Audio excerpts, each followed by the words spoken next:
In nature, gradients are everywhere. Nutrients spread through soil, morphogens guide the growth of embryos, and chemical signals steer cells toward wounds.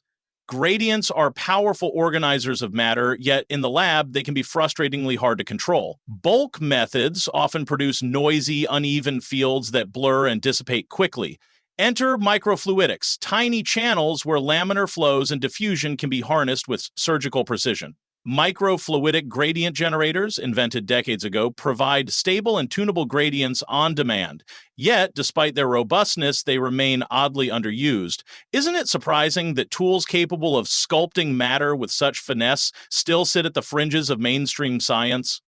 These devices work by splitting and recombining streams of fluid, creating predictable concentration profiles across space and time. With a few cleverly designed channels, one can produce gradients that are linear, exponential, or oscillatory. Inside these miniaturized gradient foundries, molecules are delivered with micrometer precision, enabling experiments that would be impossible in bulk. A single chip can expose cells to gradually increasing drug concentrations, test how proteins phase separate at different thresholds, or guide the nucleation of crystals along a designed concentration ramp. Could it be that what evolution discovered in tissues, we now replicate on glass and polymer chips? One of the most fascinating applications is in steering protein phase behavior. Many proteins form droplets or condensates under certain conditions, but the thresholds can be narrow and sensitive. A microfluidic gradient generator can probe this landscape continuously, mapping phase diagrams far more efficiently than trial and error pipetting. Similarly, crystals can be coaxed into nucleating at specific sites by imposing local gradients. Even living cells respond. Neurons extend axons along chemical slopes, and immune cells chase concentration cues across microchannels. Isn't it remarkable that a chip smaller than a postage stamp can orchestrate behaviors that mirror life's most fundamental processes? A lesser-known fact is that gradient generators are not only precise, but also stable over long timescales. Some designs maintain gradients for hours without pumps, relying on clever geometries and diffusion balances. Others can switch gradients rapidly, creating dynamic environments that mimic the fluctuating conditions of real tissues. Yet despite this versatility, the devices are still underutilized, perhaps because they sit awkwardly between physics, chemistry, and biology. Could it be that their true potential lies in interdisciplinary spaces that few have yet explored? The paradox is that gradient generators are both old and new, well established in principle, but still waiting to transform how we study self-organization, crystallization, and cellular guidance. Out of simple laminar flows comes exquisite spatio-temporal control we rarely achieve in bulk systems. The haunting question is whether science has overlooked a quiet revolution, leaving gradient foundries underused while chasing flashier tools.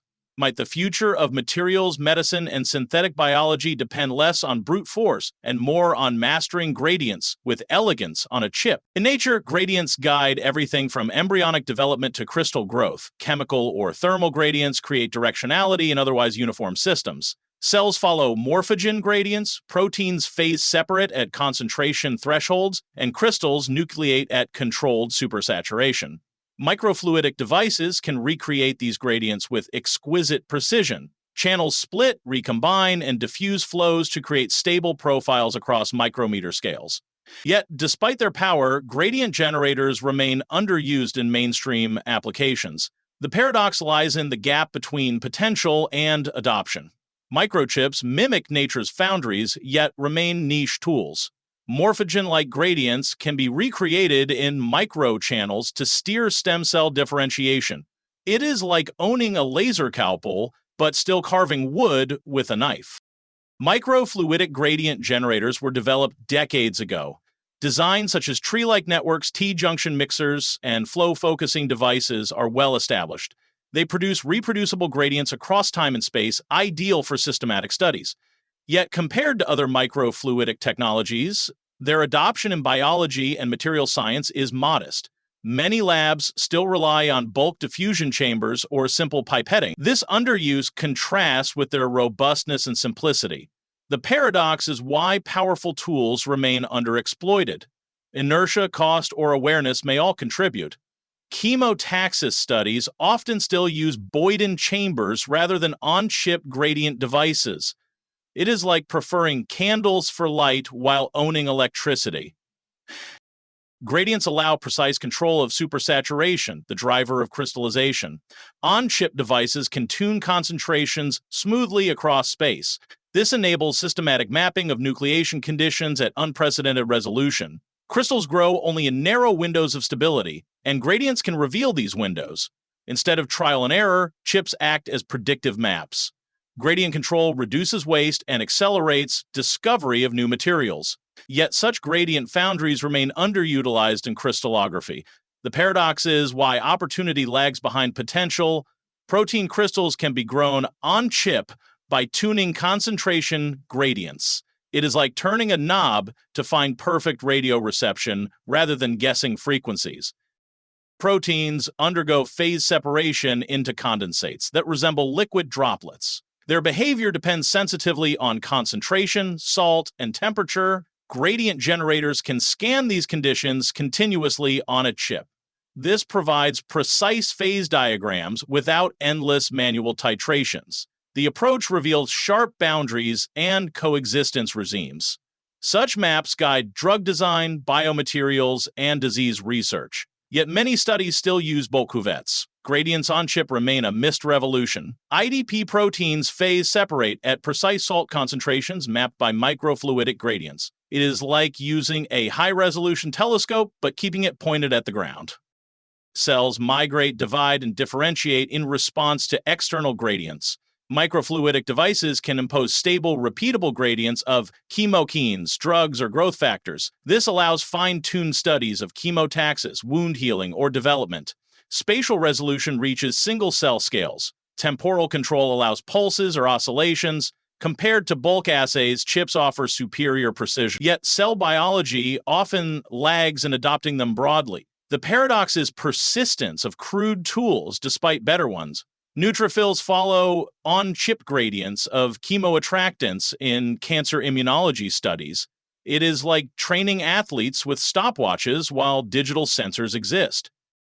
Microfluidic gradient generators offer not only spatial but also temporal control. Flow rates and mixing ratios can be adjusted dynamically. This produces moving gradients, oscillations, or pulses, mimicking natural environments. Such control mimics fluctuating nutrient fields or morphogen waves in tissues. It allows testing how systems respond to both space and time cues.